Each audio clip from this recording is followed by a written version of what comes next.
বিশ্ব বাণিজ্যের অন্যতম গুরুত্বপূর্ণ নৌপথ লোহিত সাগর ও এডেন উপসাগর অঞ্চলের যুক্তরাষ্ট্র ও এর মিত্র দেশগুলোর জাহাজ চলাচলে নতুন উদ্বেগ তৈরি হয়েছে।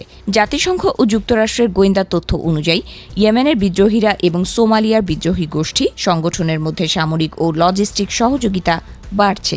এই পারস্পরিক সহযোগিতা সোমালিয়ার সীমানা ছাড়িয়ে আরও বহুদূর প্রসারিত করতে পারে, আর এতে করে লোহিত সাগর ও এডেন উপসাগরে যুক্তরাষ্ট্র ও এর মিত্র দেশগুলোর জাহাজগুলো আরও বেশি হামলার ঝুঁকিতে পড়তে পারে বলে আশঙ্কা করছেন পশ্চিমা গোয়েন্দারা। 2024 সালে প্রথমবারের মতো ইয়েমেন এবং সোমালিয়ার বিদ্রোহীদের মধ্যে ঘনিষ্ঠতার তথ্য সামনে আসে। জাতিসংঘের এক প্রতিবেদনে বলা হয়, সোমালিয়া এবং ইয়েমেনের উপকূলীয় অঞ্চলের মধ্যে অস্ত্র পাচার বৃদ্ধি পেয়েছে। ধারণা করা হচ্ছে হুথি নেতারা সরাসরি আল শাবাবের সঙ্গে যোগাযোগ স্থাপন করেছেন।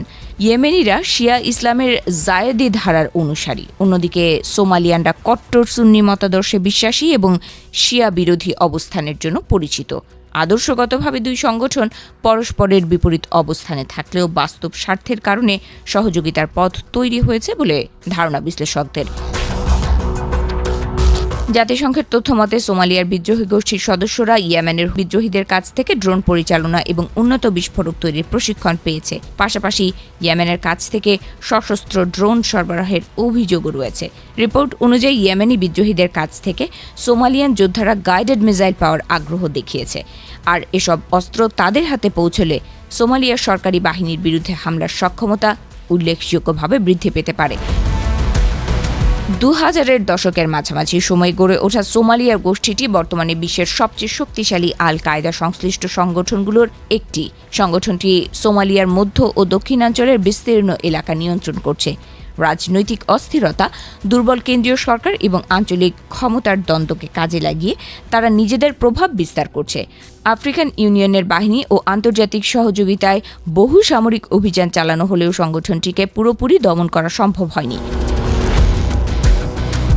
2025 সালে সোমালিয়ার যুক্তরাষ্ট্রের বিমান হামলার সংখ্যা রেকর্ড পর্যায়ে পৌঁছেছে।